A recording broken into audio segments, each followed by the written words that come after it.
Brilliant. Right. Very warm welcome to you, Manira. Thank you for joining us. I think we're at like 5 or 6 in the speaker series at the minute, and we've had lots of inquiries as to when this one is and lots of can we watch it later. So really excited for you joining us today. Equally, guys, there is another speaker from Public Health Scotland in a few weeks as well.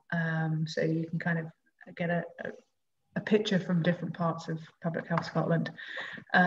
So yeah, welcome Manira, thank you for your time, and over to you. Thank you very much, Joanna, and thank you to the Scottish Tech Arming community for bringing me and inviting me along. I'm obviously the warm-up act to my colleague that'll be coming in a few weeks' time for Public Health Scotland, so I hope I do it justice. A bit of a background to myself, and then I'm going to kick off with a few slides about Public Health Scotland and then what part I'm looking forward to get into discussion. So my name is Manira Ahmad. I'm the head of local intelligence at Public Health Scotland. And for those that will have heard me say that before, I say that out loud because I feel that I work within the MI6 and soon to be commissioned to be part of the next Mission Impossible film series. So watch this space, everybody. But on a serious note, and a reality, I work for an even better organisation, like I say, Public Health Scotland. And over the last 14 months and more, and even into this year and beyond, our response to the pandemic has been one that has transformed the way this nation works together, this nation has come together, and how this nation will move forward. So I look forward to sharing some of the background to Public Health Scotland, and also then to take any questions you have in and around that. My role really focuses around understanding and the usage of data and analytics and making that usable to a range of stakeholders, commissioners, policymakers, service provisioners across our nation, from all the way up from Western Isles all the way down to borders and everything in between. And some of that I'll cover off as I go through it. Now, Public Health Scotland was the only organisation at our scale that came together during the pandemic. And hopefully my slides are moving with me as I'm talking, but you can keep me right, Joanna, if they're not. That came together. So we came together on the 1st of April. We are made up of just under 1,100 colleagues. Now, they're not all data expert, though a majority of them are data and analytical experts, but we do have some fantastic other skills and experiences that make up Public Health Scotland, which includes public health, obviously, expertise, research, evaluation, administration, project management, etc., etc. So there's a lot that goes on in amongst Public Health Scotland. Our ambition, our vision is really, really very simple. We want to create and be part of an institution where Scotland becomes a place where everybody thrives, regardless of gender, regardless of age, regardless of generation. We want to make it a place where everybody thrives. And just to kind of go on about our mission, and a lot of this is within our strategic plan, which Joanna will share the slides as well as the links after the session, is that we want to work collaboratively. So, and I know you might think, well, that's kind of very overused. Everybody says you want to work collaboratively, but actually the meaning for us around that is taking a whole systems approach. So not just working within our sponsors' remit around policy and design and working with ministers within national and local government, but actually within the organisations, the institutions and the community-based workings to try and implement service provision and service change that truly resonates with the needs of citizens. Now, we have over 7,000 data zones across Scotland. So potentially 7,000 times of doing things differently. So it's all about, for us, building a sustainable ecosystem within each community for them to be able to do what's best for them, to focus on the strong, and then use the resource and amongst the national and the regional organisations to help them, to support them to be able to do that. On the right-hand side of that slide, you'll see we talk about community well-being in that triangular visual. Now, community well-being encompasses everything and anything, to be honest. And underneath it starts to touch upon the different factors which are much wider than just health and well-being itself. So factors around employment, housing, food, education.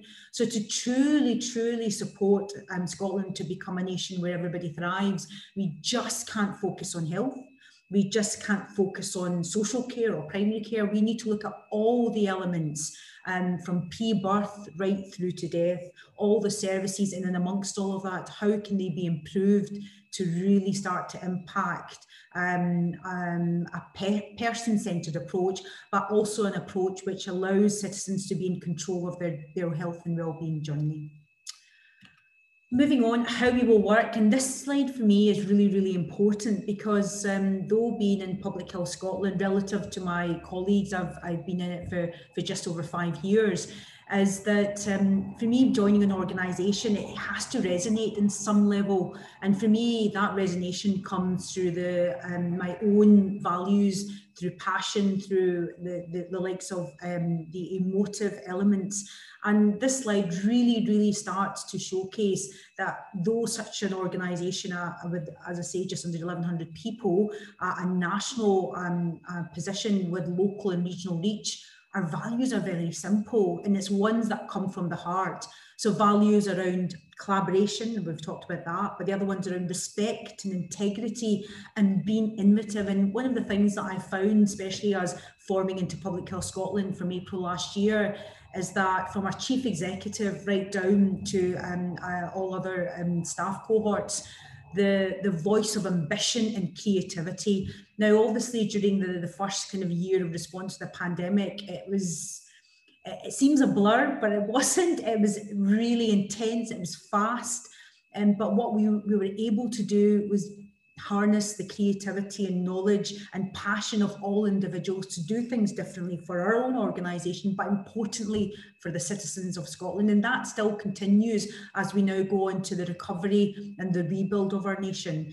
That passion and creativity, the innovation of doing things differently, is still core to the fundamental workings of our organisation. For those that have read our strategic plan, and I'm sure you've read it cover to cover, but I'll share the link anyway, but those that have read our strategic plan that came out in September, our main areas, and there's no surprises on this slide, the main areas of focus, and these are not just them, but we need to hang our hat on some focus areas and we build around that. So with no surprise, we are focusing on the response and as we kind of rebuild back from the pandemic, so COVID-19. We have mental well-being, and we know as a nation, you know, there's been lots of intended and sadly unintended consequences, even prior to the pandemic and during the pandemic, around mental well-being. So people that have been isolating, that have been in restrictions for longer than some areas of Scotland, that have had impact of bereavement and loss of family, friends and wider community. There's been a profound impact on many people and their well-being. And this bit around well-being is very emotive to me because I have family members that have been profoundly impacted, not just physically, but also from a mental well-being perspective. So trying to get this right, trying to make sure we come out of this with complete support for those individuals is in our hands, but collectively is in all of our hands across all the different bits of the system in Scotland. Community in place, and even more so now as we merge out of our restrictions and we come to ease. Place has been important even during the pandemic, but even more so now. Do you know, it's about, for me, I've been reintroduced to Scotland, and I've been born and bred in Scotland, but I've been reintroduced to the vibrancy, to the openness, to the diversity that Scotland as a place has to offer. Not just, you know, that is further afield from where I stay, but even at the doorsteps of where I stay. So being able to build infrastructures and frameworks and be able to provide people with the insights and the narrative to make the right decisions to support the development of place, from green space and infrastructure and buildings in the community and how they're going to be used as we rebuild as well, is really, really important. And again, another no surprise in there around poverty and children. And again, the pandemic, and even before the pandemic, there was high levels of inequality across our nation. But with the pandemic, people losing their jobs, people being furloughed, losing their homes, it has had a profound impact. And the increase, the rise of food banks and support and community really has come to the forefront, and support and providing not just the physical but the emotional support for those, and looking after each other. There's so much goodwill across all these sectors that takes place every single day to make things work, to make things happen. But one of our roles in Public Health Scotland is to build a sustainable infrastructure and system. So we're not just relying on goodwill, not just relying on people going above and beyond every single day. And I know we're all doing that in our own small systems, in our own small communities, in our own small worlds. We're doing that for those that are near and dear and close to us. But how, as Public Health Scotland, can we build those systems and infrastructures that allow that to happen in the norm? And actually goodwill isn't the norm, but actually becomes a bit of the, something that you ask now and again, rather than the people being stretched left, right and centre to be able to do everything. So much opportunity. This is just a quick glance of what I've just been talking about around our strategic priorities, the way we will work, how we will work. But the reason I kind of bring this up is, and again, making this a bit too personal, Joanna and others, but the reason for me to bring this up is the very last line, and on my screen it's the dark purple. I'm not sure how it comes across on the screen for yourselves, but it's the very last line about how we will know what success is. So the success is not going to be measured by hundreds of outputs or specific metrics or from a performance management perspective, though there will be elements of that in the background, of course, like any institution or organisation. But if you look at that, we're talking about, we will measure success based on what communities are telling us, what our partners and stakeholders are telling us, and equally important, what staff, the workforce is telling us. And to me, that's the type of organisation that puts the people at the heart, their own people at the heart, and then allows us to work in the way that is best, not just for ourselves, but for the wider system, to build and design systems based on evidence, based on insights, based on research and evaluation, so we can give everybody the best start possible around service redesign, improvements, and importantly, as we start to remobilise what our new nation will look like. Just moving on, so you can't bring a data enthusiast without getting some numbers on the screen. So I thought it'd be helpful for you to see the enormity of the data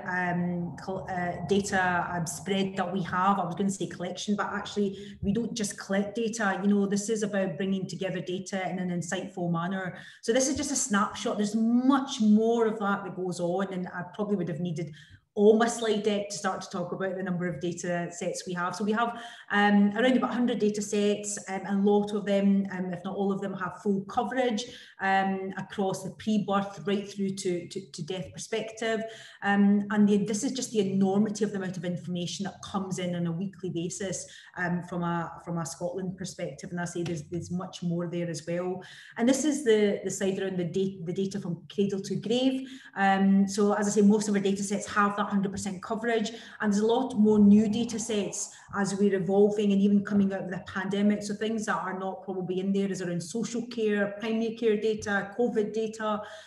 So we're continually evolving, continually growing, but growing not just to have data sitting on the shelves, but we're growing to allow us to link data to really, really start to paint a colourful picture for those that are making decisions within local systems of how services and pathways needs to be improved. And just moving on, where I touched a little bit about health inequalities, and those that are from the West, or even if you're from the East, will know what this is. This is the Glasgow Underground system. And the visuality here for me, and some of you will have seen this, it starts to talk about the vast disparate disadvantage that exists within society, that if you start at the top left corner in one of the affluent areas, and within a 15-minute journey on the Glasgow Underground, when you come into some of the most deprived areas, you can expect to live at least 10 years less than those that are in the most affluent areas. And that just exists in Glasgow. I mean, something like this similar can be represented for many areas across the nation. But this is the inherent concerns and challenges as a nation that we need to think about. And it isn't just from a health perspective. So talk about 10 years less you'll get to live. But it's not just the health perspective, it's the wider determinants of health and well-being. So, and I touched a little bit about that on the triangular, where I talked about the education, the housing, the place, the food, and everything else has a direct link into how people feel and how healthy people are, and this also into how long individuals live. And this is fundamentally our biggest challenge in Scotland, to reduce those inequalities, not just for this generation, but for the generations to come, through evidence-informed decision-making. The ways we provide support, so there's a lot of information in there of things that we do. So I've kind of highlighted some of the key points, and again, I won't talk to all of this because I'm keen to hear your thoughts and kind of knowledge in and amongst this as well, that those that have maybe been able to be part of or seen part of the system working. But if you look at that slide, and if I kind of look at the bottom right hand bit where it's, again, it's yellowy on my screen, so it might be as a slightly different tinge of yellow orange in yours, but we facilitate discussions around storytelling using insights.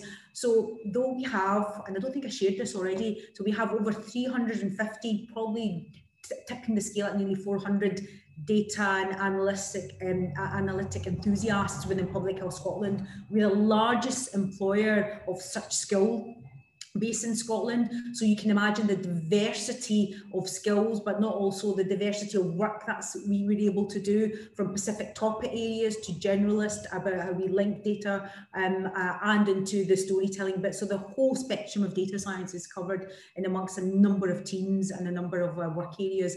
But if I kind of focus a little bit on the bottom right, where we talk about storytelling, and for me, their storytelling kind of focuses on not just about pulling the data, but actually being able to pull together data in a meaningful way that allows those that are non-experts or non-specialists within the data field, but have big decisions to make within either local, regional systems, can then use that data in a meaningful way.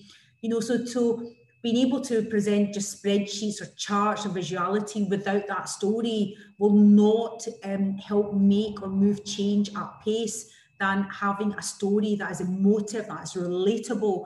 So again, it's the wider spectrum of the data science kind of field that we work across. But we also know the importance that we need to have data from a qualitative and a quantitative perspective to be able to do that. And the other thing as well, though we're a national organisation, and if you look on the bottom left hand, we share that both locally, regionally and nationally. So we have a bunch of colleagues within Public Health Scotland that are based in local systems as well. When I say based, we're all virtually now, so we're virtually based. But prior to the pandemic, we were based in and amongst the local systems, either with local authorities or health and social care partnerships or GP practices, to help them understand and narrate in a meaningful way what the information is telling them, and then help them by linking other bits of the system. So taking primary care information, for example, linking that to social care information, linking that to healthcare, linking that to community, to let individuals understand where they are in the whole system journey. So whatever decision they make, for example, if I'm a GP in a practice and I make a decision to do a service differently, that they can then understand that the unintended and the intended consequence that has to the entire pathway for that individual, either back in the community or into the acute or the secondary care setting. So it's that understanding. So when decisions are made, they're made as informed as possible, based around the evidence and the research that we've got access to. I'm going to move us on just to kind of show some of the public-facing dashboards that we've seen, and I'm hoping a number of you will have already seen these and used this. So our COVID dashboard, for example, has had now 30 million hits. You know, so we must be doing something right in and amongst all of that. And I keep saying, you know, we are now social media influencers as Public Health Scotland, but I don't think that sits well within the public sector. But on a serious note, you know, a few of my colleagues thought we need to get this information out to the public about what's happening with COVID, the daily updates around what's happening with vaccinations. So a few of my colleagues got together and says, let's build something that's accessible, build something that's usable, build something that's going to be used by multiple cohorts, not just citizens, but also for decision making as well. And from that, it grew and grew and grew. Others got involved, and within a very short space of time, we have the COVID dashboard. And why do I share that example? I guess I share that example back to what I talked about, the innovation, creativity. By no means does our senior leadership team or chief executive say we have all the answers. What we do know is with the sheer volume of colleagues within Public Health Scotland, together we will have the support and start to co-design some of the responses to support not just ourselves, but importantly the system we're trying across Scotland. And innovation can come from any level, design can come from any level and from anyone within the organisation. And as I say, that one specific example, we've ended up now having 30 million hits and people being able to understand within their own areas where COVID is, how the pandemic is impacting them. And also from that, the amount of feedback and insights we've got from local and regional systems allowed us to then further can develop and reiterate. So we're constantly improving. If you haven't had a chance to go in and have a look at it, I would certainly recommend for you to do that, but I'm sure you all have. And again, these are just a few more screenshots of what we start to talk about around decision making. So our kind of open data starts to help decision makers to do scenario planning, to service recovery. How can local leaders understand the pathways, and if they make a decision, what does that mean to service recovery? So we have that automated and visualizations to help them see the difference that will make to the citizens and the flow in and out of the systems as well, and how that would work. Now, where else would you be able to do that in Scotland or even the world? Even internationally, people have come in virtually again to Scotland to kind of look at all of this, to try and take learnings away from it. And then we start to influence the international space. Our work with the World Health Organization continues, and through the pandemic has strengthened the ability for Scotland as a nation to be able to contribute to what the world is doing. And so we're doing this from and who would know that from our own front rooms, our living rooms, or our spare rooms. Or in my case, I've taken over a wee corner of the house, which is now a room that is used for everything, including me working and my little one playing the piano in the background and my treadmill as well. So it's a multi-purpose room in my household. This one is the fact that I could sit and talk to others across the world and across the nation. So even in England and Wales, how to share, how to do things better, and to develop models together for the wider population. I've got the slide, and again, a number of you will already have seen and played about with this, our open data portal. So again, accessible COVID related information, as well as other bits around prescribing information that we load on there. So again, I would really, really welcome yourself to not just play about with it, but importantly, give me and my colleagues feedback. How can things be better? Is it meaningful, and can we make it better? And hopefully some of you that are listening to this as well will consider being part of Public Health Scotland by joining us at some point in your own career journey to make a difference for not just Scotland, but for the world. And one of my favourite sayings here, and we talked about this earlier, is that no one ever makes a decision because of a number. They need a story. So though data is the new oil, and it has been for years in my books, numbers alone will not transform and change the way things happen, because those that make those decisions around change aren't statisticians or mathematicians. You know, they are leaders of systems, but yet have the influence to do things differently. So that storytelling, that narrative becomes really, really important. And as a reminder, our strapline there together. And I'm hoping with those that are listening in and that have also joined us this afternoon, together we can create a Scotland where everybody thrives. Thank you very much, and I'll pass back to Joanna. The risk of being caught to set and you saying you're on mute. Thank you so much, Manira. That was a brilliant summary that walked us through not only Public Health Scotland, but important things like principles and your approach as well. I guess rather than me talking, we're all here to sort of learn more from Manira. Is there any questions anybody would like to ask? Yeah, I'd like to ask a question. The first thing I'd like to say, I'd like to applaud you on your open data initiative. I was part of the COVID dashboard team at STA, and yeah, once we got hold of the Public Health Scotland data, it made our lives a lot easier. I was just wondering if there's any plans in the near future to stop publishing that data. So Becky, thank you very much to be able to kind of share a bit of that journey and being part of that journey. Sorry, you cut off at the end. What was your question? Apologies, Becky. Could you just repeat that, please? Yeah, sure. I was just wondering if there was any plans in the near future to stop publishing that data on the COVID. Yeah, so Becky, there is no plans at the moment to stop publishing that data. Our plan is actually to evolve that to help us rebuild and redesign services. So in a couple of months' time, will it still be where it is now? I think there still will be a need because of the way the pandemic has impacted different communities and different kind of local authority areas. And you'll hear the First Minister talk about even the restrictions. So if you're in Glasgow, we were still in level 3 up to a couple of weeks ago, and while other bits of the Scotland weren't. So there still is a need to be able to access and see that data, Becky, though the evolution will now come as how we recover and how we are going around our vaccinations.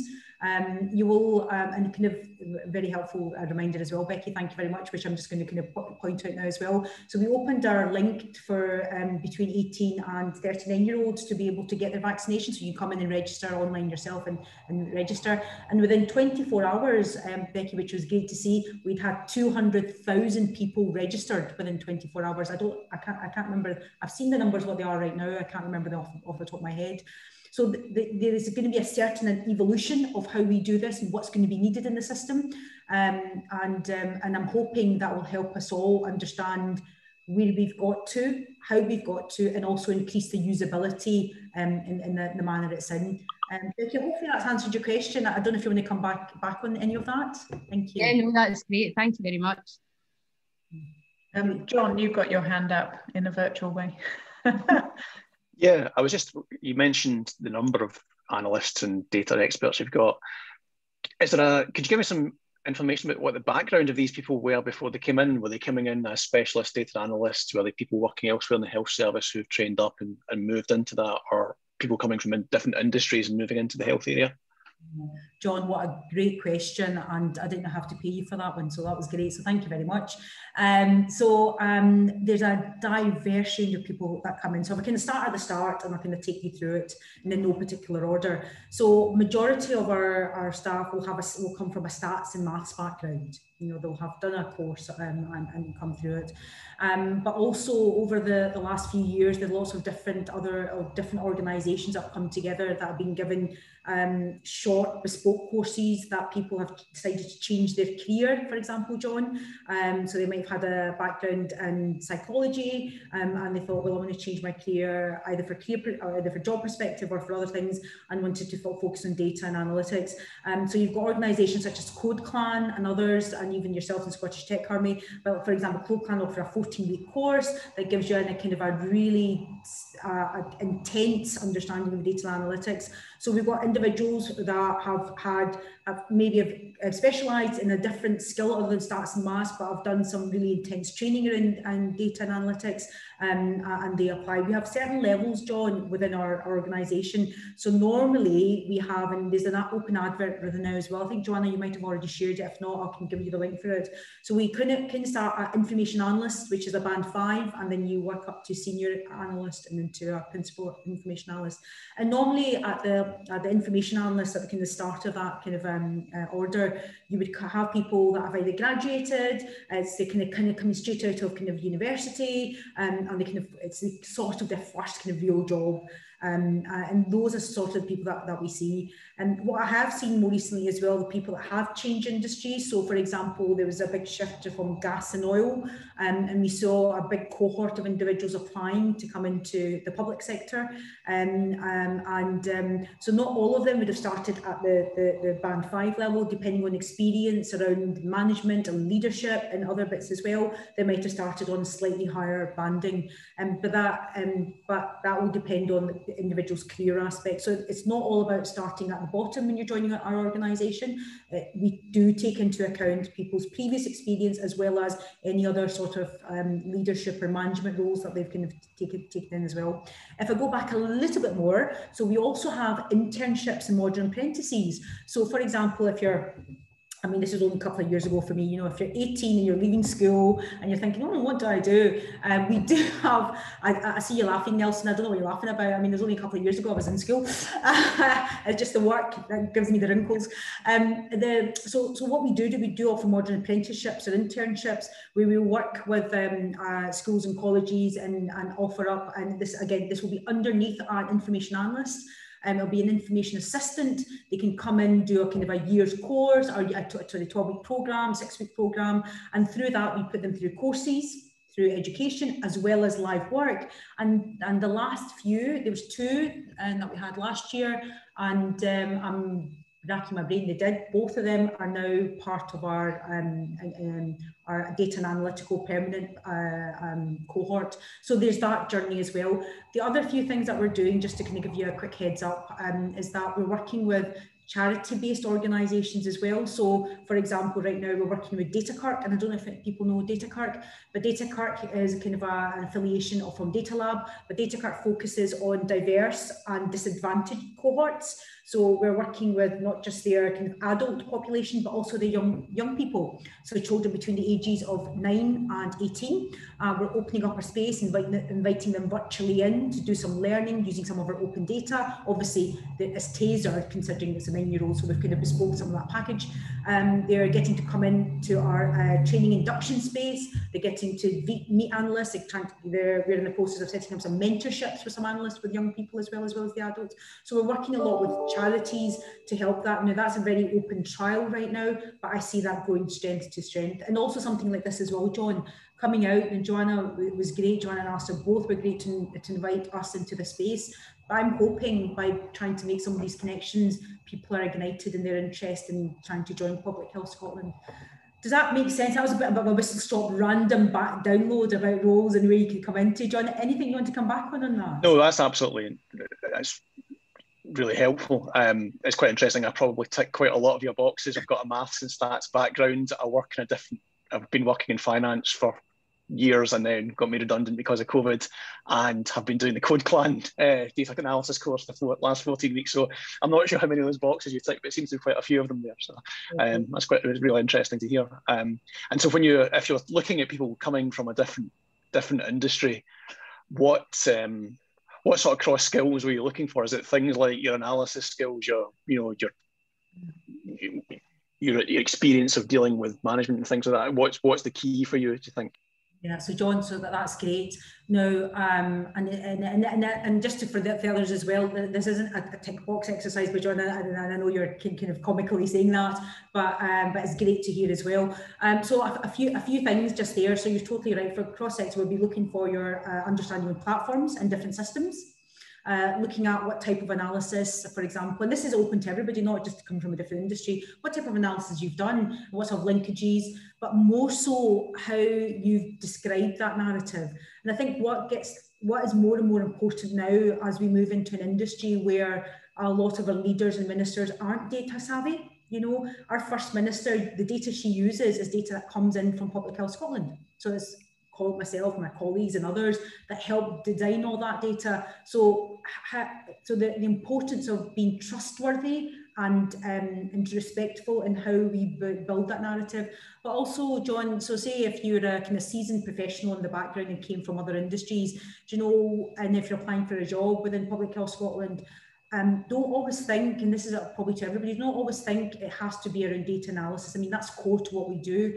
But experience around leadership, managing teams, managing different projects that might not all be data related. So you might have had to juggle task management with line management as well. They are all really, really important, and more so important as you move up the steps. One of the things, John, I didn't say, which you've just prompted me, is that we are very much about internal recruitment and internal progression. So within a number of years, I'm not talking decades here, in a few years, you could start up, for example, as a band 5, as an information analyst, and you could, you know, depending on your passion and your will and your own development, you could be sitting in that principal information analyst role, or even a service manager role if that's where you want to go. And we're not talking about decades. This is about utilising and sharing the experience you have within, and not being afraid to be brave to say that I can do this and I can do much more than data and analytics. So yeah, hopefully that helps, and that hasn't put you off joining us. If anything, encourage you to join us, John. Oh, absolutely. That sounds really interesting. Thanks. It's great. Thank you. Brilliant. Any more questions? Marta, is the camera after? So thanks for the talk. It was, I mean, just the sheer numbers and the level of how this influences our everyday life is just pretty impressive. And so I have been aware of the Public Health Scotland work for a while now, and I'm one of those people who actually tried to join you. And I did hope I'd also tick a lot of the boxes. I come from a research background, so I worked at the uni doing biomedical research before, and then did the programming course and code plan, and after that, quite a lot of those like tailored data analysis courses. And I did apply for a band 5 job, and didn't go past the interview. I was highly disappointed, but I know you have open positions now again, and what would your advice be? Like, would you reconsider candidates, and despite like rejecting them before, or? So Marta, I'm sorry to hear that you got rejected, but this is How disappointing. It's part of life. It's part of life, and this will give you also, I'm hoping, some outputs in relation to knowledge and experience and how to do this. But Marta, so firstly, everybody's included, right? So you know, it's like going for any job. You know, never get disheartened if they knock you back once, right? So a few things, if you don't mind, can I be a bit personal, to kind of share kind of what I hope you will do or would have done. So Marta, I would have, I'm hoping you would have asked for some feedback when you got the knockback, or that you haven't got past the interview. Did you manage to do that at any point, Marta? I did. I'm not sure I did actually get any feedback for this role. I don't believe so. I think there was a point I applied for some other jobs and some other like NHS data jobs as well, and I remember getting feedback from those, but I don't think I got from this interview. I think the point about it was just, it was so intense in terms of how the interview process was set up. So I know there were like probably hundreds of interviews being run in parallel. So I probably even asked during the interview if there was a feedback available, and I think they just told me to go back to, I don't know, just like generic email to access it, or something like that. So yeah, I don't think I did. No. Marta, I would always encourage everybody is that if there is even the generic mailbox within either a letter or the email you get, always just do ask for feedback. But you're saying how to go forward. So I would definitely encourage you to apply again, Marta. We've got to the end of the month anyway. You're making contact. So the fact Joanna has invited myself and some of my colleagues will come along as well later. Use us. You know, we're all here to help each other. You know this, and within realms of sticking to task is reach out to us. I'm on LinkedIn, I'm on Twitter. If you want to even have a chat afterwards, not a problem at all, Marta. We can do. Happy to do that. I also I totally appreciate, you know, online interview is still very new for lots of people. Even it's still new for us. You know, we're creating automated test scenarios. We're doing kind of interviews in different phases. So you would have had like the application, it would have been, you would have had like an informal kind of 30-minute chat, and then there'll be some automated assessment. And then if you pass all of that, you get to the formal interview. So, you know, I appreciate it's not always, it can be intensive, totally spot on. But it's intensive both for you and the interviewer as well. So we need to make it easy. Yeah, I think I meant the interviewers. Like I was aware that when I booked the slot for the interview, I was like the last one. It was probably the last slot for like a 3-day session of interviewing. So I also had the feeling like they were exhausted. Like they just had no patience for me, like taking too long to answer. So yeah, it was. Came across that, but that again, thank you for your feedback, because one of the things we need to do, we need to be kind to ourselves as well as kind to those that are being interviewed. So and then it's good, we need to keep that open dialogue. But Marta, I would definitely encourage you to apply. I'm happy if you want to reach out to me either online, and I'll share, Joanna, my details afterwards. I'm sure there's no harm in sharing that. Happy to help and support where we can, and a lot of my colleagues will be as well, Marta. We want you to be part of, everybody to be part of Public Health Scotland, because people around this virtual screen are the future leaders of the public sector. So it's not just my job, but everybody else's job to make sure that yourselves can get through the first few stages, because you will be the future that take forward health and care for Scotland. No pressure there. That's when I'll be and put my feet up on the beach somewhere, maybe if I can get away and it's not a red flag country. Yeah. Marta, always keep applying. Grit it's dreamy from people. That persistence of, I actually really want to work here. It's a real proof in the pudding and doesn't just become a soundbite. There's some really nice, if you haven't seen it as well, Head Resourcing did a whole things to definitely do for every interview. And one is that always follow up with a thank you, always get feedback. And it is really important because you do remember candidates. And you do kind of do I wonder if we can go back and tell them to reapply. So I have gone and told people to apply for jobs in the past. So, you know, sometimes you have 2 roles and you meet 3 people that you would hire. Do you know what I mean? So just keep going with it. Yeah. I mean, I normally do, to be honest, and it's just felt there was just such a massive exercise for everyone, for interviewers as well. Yeah. But you were juggling, like finishing the course, small children, job interviews. Yeah. No, absolutely. But then I did follow most of other ones, like the most like felt more intimate in a way, like that there were actual like people. Like the numbers were smaller and it was easier to directly reach back to people. But that felt slightly like different, like. But it sounds like there's next steps there. I'm conscious of time, and also Gillian's very patiently had her hand up, so I don't want to not allow Gillian as well. No. But we'll keep talking about this. This is not the end of the conversation. Okay. Gillian, sorry. Thank you. I'll be quick. So thanks for the discussion today. I really enjoyed it, and it's actually the second time I've heard someone from Public Health Scotland speaking, and I'm definitely quite interested in finding out more about the open roles. I guess the bit that I'm not too sure about, and it's probably more about me than anybody else, is just what sort of role would suit me best. So I have quite a long, varied background in working in data, mostly in financial services. And at the moment, or for the last 9 months, I've been doing a master's at Stirling University in data science for business. So I'm due to graduate in October, and I'll be looking for a role. But I wondered if it would be possible to have a chat with somebody at Public Health Scotland. I'm probably more interested in one of the leadership kind of roles if something like that came available, but I'm also sort of aware that from a public health perspective, then I've got less of a background in that aspect. So I just wondered if that would be possible, or is the route to apply for, say, an information analyst role, and then perhaps that would come out in conversation if I had an interview.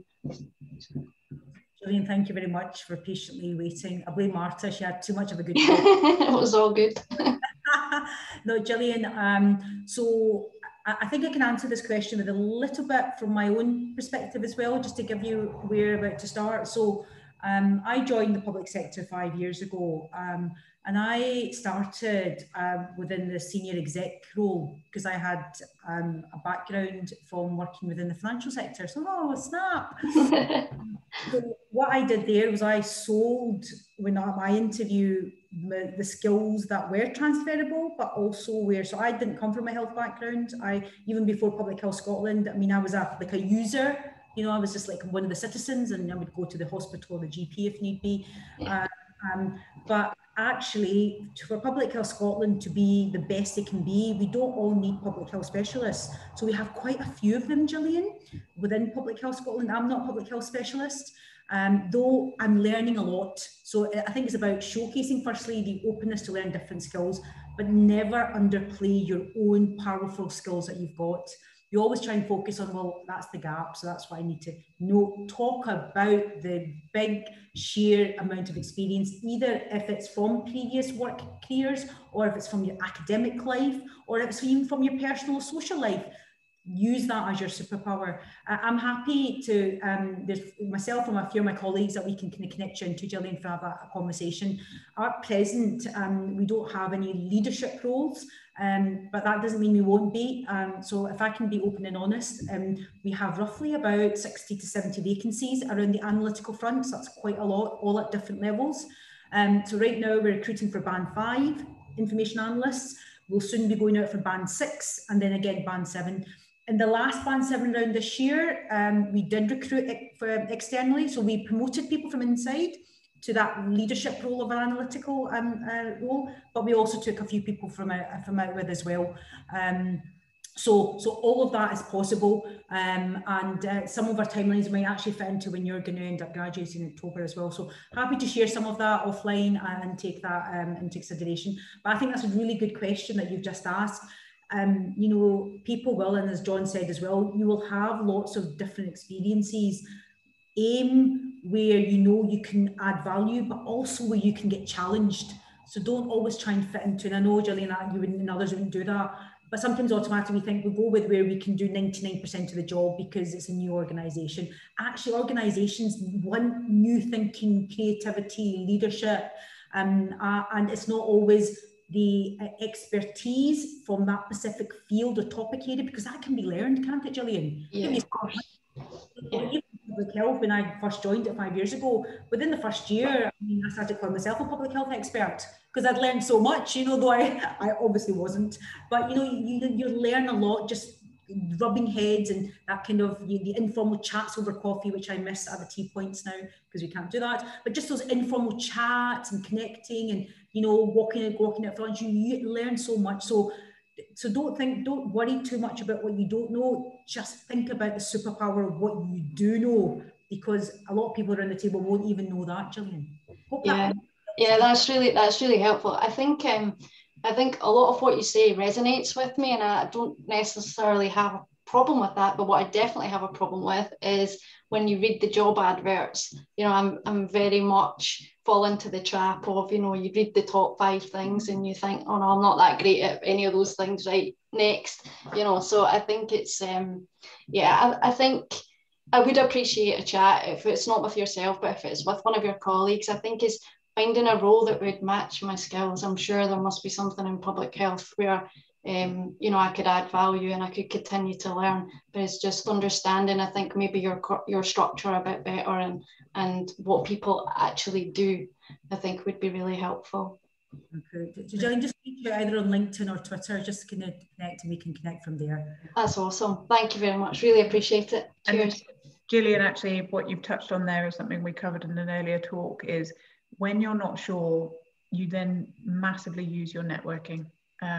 You know, so the problem with job interview specs is you have to get to a point where you have something that describes the role to people, and then legally it kind of takes on a whole journey. The job search, talk to the humans involved, you know, because at the end of the day, that's really where you get the sense of how each organisation is set up, and events like these, you know, reaching out to Manira afterwards, you know, just keep asking within your network. You'll be amazed who knows who. And you know, I have yet to meet somebody that's not happy to help somebody find a job. Yeah, that's great. So you know, there's different routes in, and then obviously if they think of you, they might say, oh, we're just about to publish a role. So yeah, that's brilliant. No, it's good to know. I certainly, when I worked in financial services, I'll be honest, I've never had an interview in years, because my roles have always come from who I've worked with, or recommendation, you know. So, but now that I'm looking to work in a different kind of area, then it's kind of starting from scratch a little bit again. So this is great. These types of sessions are brilliant. And thanks very much. No, thank you. Right, conscious we're massively overrun. Manira, thank you so much, and thanks for all the time and sort of follow-up questions as well. I am sure we will get many more questions. We share that this is obviously recorded. It will be put up on Vimeo, and you know, we get a hell of a lot more people watching these afterwards. I'll keep you updated, and thank you, Manira. Hopefully we can get you back to talk about other bits and pieces as well. Joanna, just to say a massive thank you to yourself firstly, and Alistair for inviting me along. I hopefully haven't bored people. Thank you for all your questions, Gillian, Nelson, Morgan, John, Martin, Abhishas. Thank you very much for joining, listening in, and for those that will listen in afterwards as well. It's been great, and the offer's open. Anybody that wants to get in touch, even offline, please feel. I think John, you've already been in touch as well. I think we've connected on LinkedIn. So, and tell the guys on your course, John, do you know what I mean? There's, you know, as you've seen, there's a lot of roles. You know, I'm sure there'll be a lot more people interested as well. And I look forward, Joanna, to seeing some of the people around this virtual table join and be part of Public Health Scotland, so then I can retire. So quick, everyone. Oh, I love it. Brilliant. Thank you, Manira. And lovely to meet the new faces, and great to see the familiar faces as well. So take care. Thank you very much.